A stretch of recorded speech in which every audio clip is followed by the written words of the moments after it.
William says, I was recently informed that contact with a dead body precluded me from participating in this last Passover Seder. I hence have an inquiry about the disqualification for Passover in various observant communities. I'll also ask about the disqualification for second Passover. At the end, I emphasize that this is an academic inquiry. It is not a complaint. I am merely attempting to understand what standards exist and how those standards change across observant communities. First of all, let's pause right there. This email made me so sad, and I mean that legitimately. I mean, I get it. I get it. Genuinely sad. I mean, it sounds to me that this person was told, no, you can't come. Right. Yeah. Let's you know what, before we even jump more back into William's email, let's just talk about this. Let's talk about the Passover as we have it. Now it's true that we have what I would consider almost two variations of Passover. And I'll tell you why. What is the Passover? The Passover is a lamb that is slaughtered, and then the meal at which that lamb is in fact eaten. The lamb has to be slaughtered where? At the temple. You have to have the lamb slaughtered at the temple. We don't have a temple. We haven't had a temple for, well, nigh 2,000 years, right? And so no one has. I don't know. I love it. Keep going. Sorry. No one has celebrated the Passover in this sense for 2,000 years. No one, right? And so what did you have to, you had to be circumcised to do what? To participate in eating the lamb. You had to be ritually clean to go into the temple to have the lamb sacrificed and to be in Jerusalem and to eat that lamb. Now, let's talk about the other Passover. Paul talks about celebrating Passover to the Corinthians. The Corinthians are a good 400 nautical miles away from away. What are you laughing at this time? That's true. Nautical.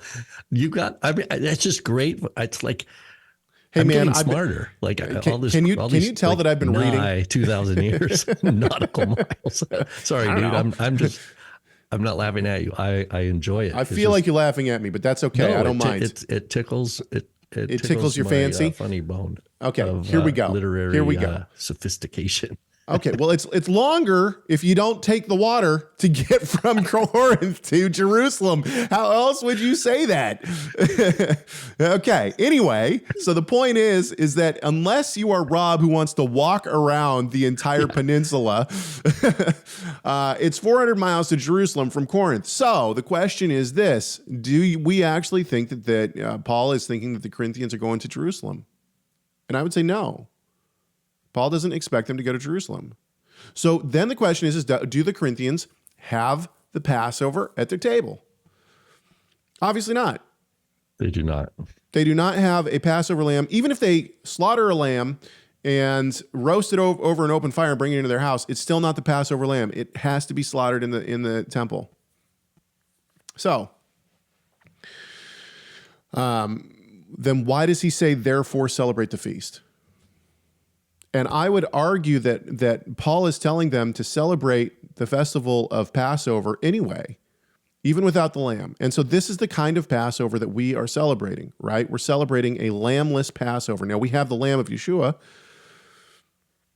okay? And so we do have a lamb at the table, but it's Yeshua is our lamb. Do they say you can't come on Shabbat? Too? I mean, like, or was it just because it was? I would love to know who the teachers are who have told him this, because whoever they are, you should not be listening to them. What are they going to tell the guy? What's his remedy? Well, what about them? Everyone is ritually impure. What I mean. Like, what remedy are they offering? Well, you need to go see a Cohen and then. Well, this is sprinkled on that. Like he brings this up. He brings this up. Now, let's go back to the email. I suspect that multiple individuals would find themselves in this scenario.